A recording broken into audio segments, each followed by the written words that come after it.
Hi viewers, నేను ఈరోజు menstrual calendar అనేది ఎలా కన్సిడర్ చేస్తారు, మెన్స్ట్రువల్ సైకిల్ అనేది లెంత్ ఎన్ని రోజులు సహజం అనేది, ఎన్ని రోజులు నార్మల్ అనేది చెప్పదలుచుకున్నాను. మెన్స్ట్రువల్ సైకిల్ అనేది యూజువల్లీ 30 days +or-5 days ని నార్మల్ సైకిల్ లెంత్ గా కన్సిడర్ చేయడం జరుగుతుంది. అంటే 25 నుంచి 35 రోజుల వ్యవధిలో సైకిల్ లెంత్ ఉన్నప్పుడు నార్మల్ గా కన్సిడర్ చేయడం జరుగుతుంది. కొంతమందికి ఏంటి, ప్రతి నెల కూడా 21 days కే సైకిల్, అంటే వాళ్ళు క్యాలిక్యులేట్ చేసుకునేది ఎలా, ఫస్ట్ డే ఆఫ్ పీరియడ్ ని డే 1 కింద కన్సిడర్ చేసుకున్నట్టయితే వాళ్ళ మెన్స్ట్రువల్ క్యాలెండర్ అక్కడ నుంచి క్యాలిక్యులేషన్ అవడం జరుగుతుంది. సో అలా ఉన్నప్పుడు 21 days కి కరెక్ట్ గా పీరియడ్స్ ఆగిపోయిన 21 days కి పీరియడ్స్ వచ్చినట్టయితే అది నార్మల్ సైకిల్ గాని కన్సిడర్ చేస్తారు. ఎందుకంటే ఆ సైకిల్ అనేది వాళ్ళకి 25 to 25 days సైకిల్ లెంత్ అనేది ఉండడం జరుగుతుంది. సో ఇది సహజమైన సైకిలే.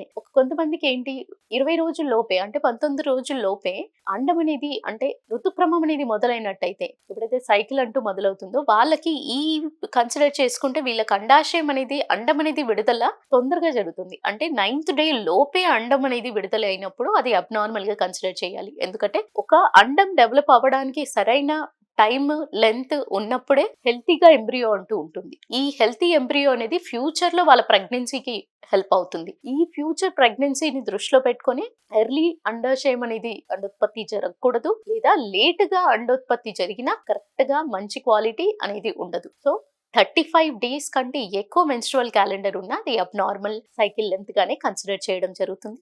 Thank you.